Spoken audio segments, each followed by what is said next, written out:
Okay, so you guys have asked me to speak about these three movies, which I'm going to. But at the end of it all, I think all anyone really wants to know, especially me, okay, is why in the fuck is Lawrence Fishburne not in the newest Matrix movie?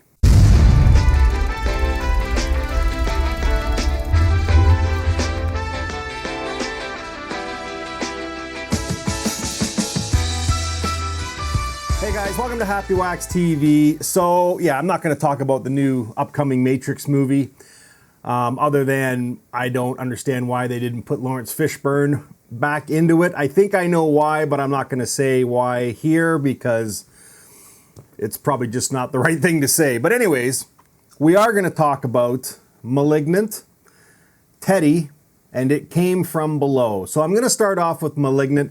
I wasn't going to do a review on this movie, and this really isn't even a review. I just had a bunch of you ask me what I thought about this movie, so I'm going to let you know.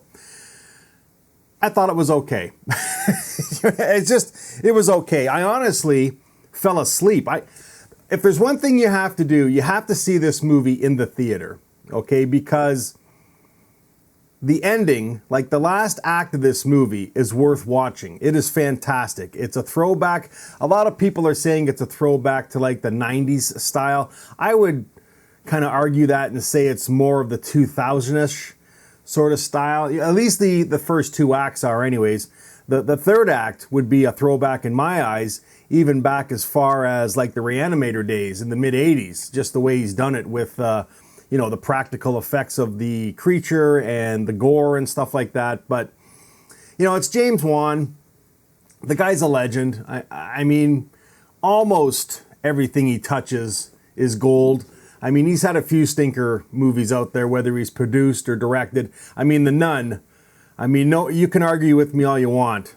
I'll take this one to the grave. That movie is a pile of shit. It absolutely is. It was one of his worst movies. I can't remember if he directed it. I don't think he did. I think he produced it. But producers have a lot of say in what goes on in movies. So, especially somebody with the pull that James Wan has. So, but I just, he's got some really good movies, like some really good movies, and then he's got some okay movies, and he's got a couple shitty ones too. But he tried to make a directorial comeback, to get back into the horror thing. He does have quite a few horror movies coming out in the next couple of years, more so at the producer end. But, this is definitely a movie to watch. But I will say the first two acts of this movie, like I get what they were trying to do with the tone and the way it was acted and the kind of the over the top and the theme and the music and all that stuff. And there were some cool shots. There's a scene in this movie where Annabella Wallace, her character, is running through the house and it's kind of an overhead shot. I thought that was pretty cool.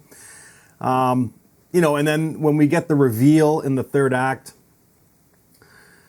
I thought that was awesome. Okay, but up until then, like I honestly fell asleep in the theater for about 5 minutes.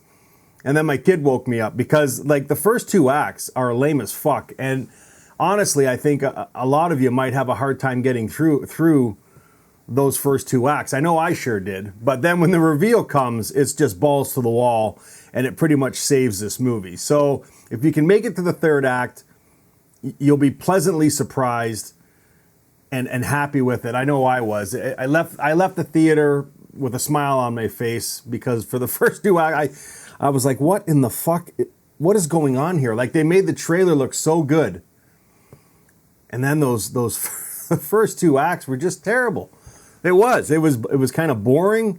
It was very predictable. Even the reveal is semi predictable. By the time they get to that point, you can kind of see what's going to happen. But anyways, when we do get the reveal, and then we get to the police holding cell scene, and then in the offices of the police station, I mean, those two scenes are fucking killer, with gore and blood and guts and all sorts of mess. And a lot of it looks practical. I know it's probably touched up with CGI, but yeah, anyways, to give it a rating, I'd probably give it like a 6.5. I mean, it could be done way better. And it is James Wan. So, I mean, you do have to expect a lot from this guy because really he has his hands firmly wrapped around the nutsack of the fucking horror industry right now. With all the movies he's had out and then the ones that are coming out. So I did kind of expect more, but again, third act sort of saved this movie for me. So anyways, definitely check that one out. Another movie I wanted to quickly talk about is Teddy. It's on Shudder, which is, again, a fantastic platform. Now, I saw this movie when it first got put on there. It's probably got to be at least a month. But I like this movie. It is ultra low budget, but goddamn, is it ever good. Again, I don't want to give too much away, but I mean, all you have to do is watch the trailer, and you can tell it revolves around kind of a werewolf movie. But if you're going to go into this flick thinking that it's just going to be a straight up werewolf slaughter fest, it's not. This one is more character driven. Again, it's ultra low budget, and I've always said this, you need one of two things if you're going to do an ultra low budget movie. Well, regardless, you need a good story, okay?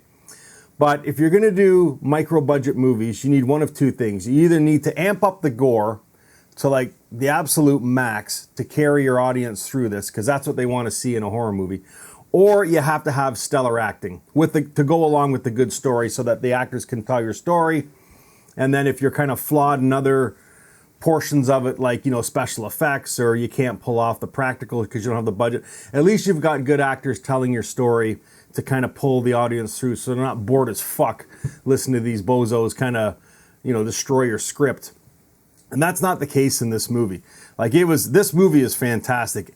Anthony Bajan, I think that's how you say his last name. He is absolutely fantastic in this movie. I'll read the synopsis. In a rural French town, 20-something Teddy is scratched by an unknown beast and slowly undergoes frightening changes. Okay, well, that's the story, but the actual story here is he's just like a kid who doesn't excel in school. In fact, I think he dropped out, actually, and he's taken on a whole bunch of like odd jobs to kind of make ends meet. And all he wants to do is hang out with his girlfriend and marry her and move in with her. And buy a house together and build it that he's got all laid out, and all their futures all laid out. And for the first little while in this movie, she's on board and everything. He's just trying to fit in because he's this awkward kid who nobody really cares for except for her. And it makes it even worse because it's in this small town. So he really does stand out with the way his attitude is and stuff. But he's not wrong. You know what I mean? He's just not the same. He doesn't fall into that group of kids, like the athletes and the rich kids and stuff like that. Like, he's just kind of this outsider, and he's an oddball.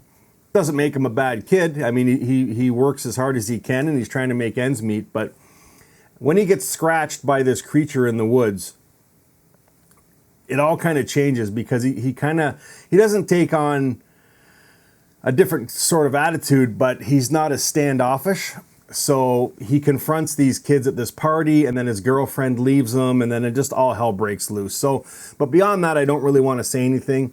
But don't go into this movie thinking that it's just going to be a werewolf slaughter fest. And even when the kills come, they're kind of like, it's a lower budgeted movie. You could tell they didn't have the money to pull off some of the effects that they wanted, but the acting in this movie is so great, and the comedic parts are just fantastic, and the way the characters gel, it works. To give this movie a rating, I'd probably give it a really strong 7.5. I really did. Out of the 3 movies I'm talking about today, this one is definitely the best movie. I loved it. So if you don't have Shudder, make sure you go pick it up and watch this movie, Teddy. It is absolutely fantastic, and I am recommending it.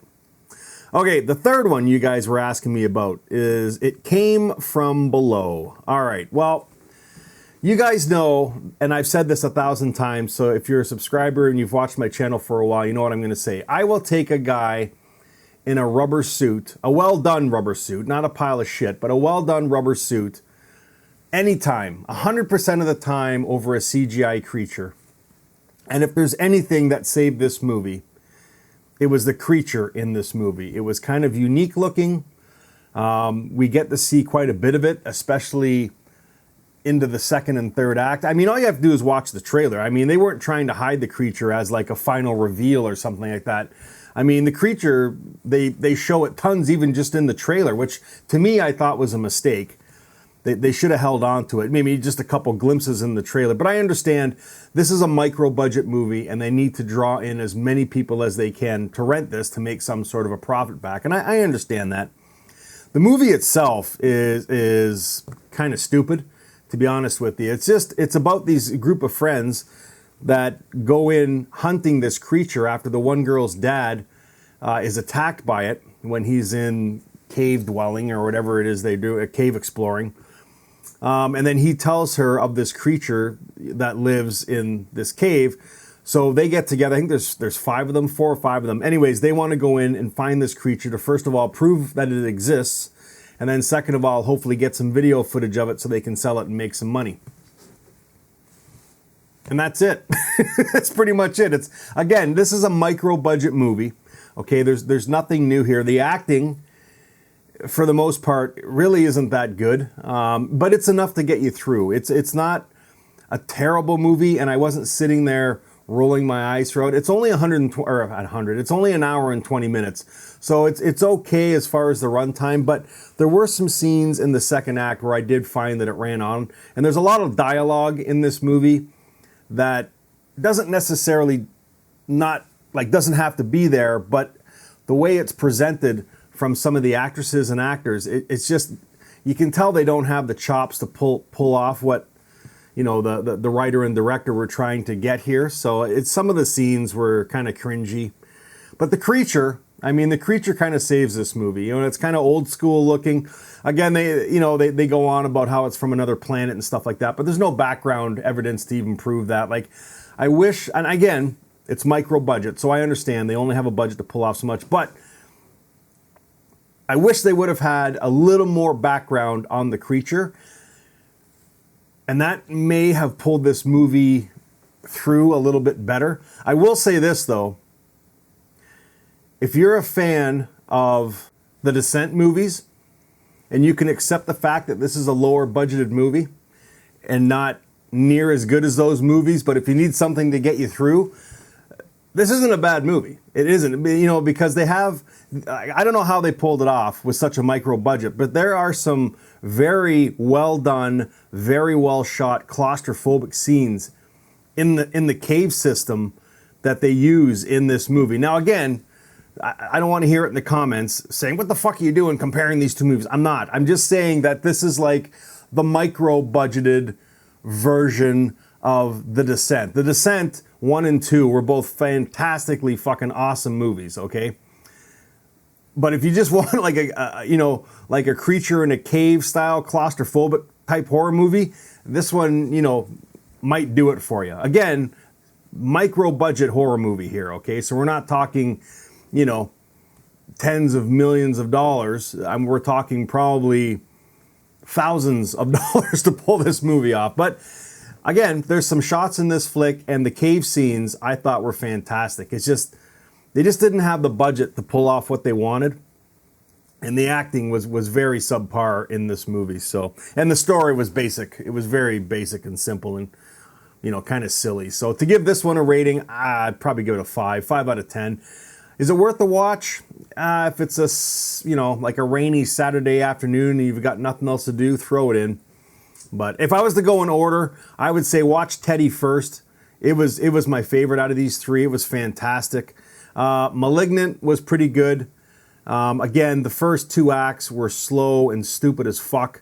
But then when the reveal comes in the 3rd act, it kind of gets really fucking killer. It honestly does. With how much practical James Wan used in this movie and puppetry and stuff, I thought it was okay. And then the 3rd one, you know, it came from below. Again, it's a rainy day, nothing else on type of movie. So anyways, okay, there you go. You guys wanted me to talk about these 3 and give my opinion, which I did. If you've got anything else that you want me to talk about, any other movies that you've watched or are thinking about watching, just drop me a line below in the comments section, or you can hop over on my Facebook page. All the links are in the description.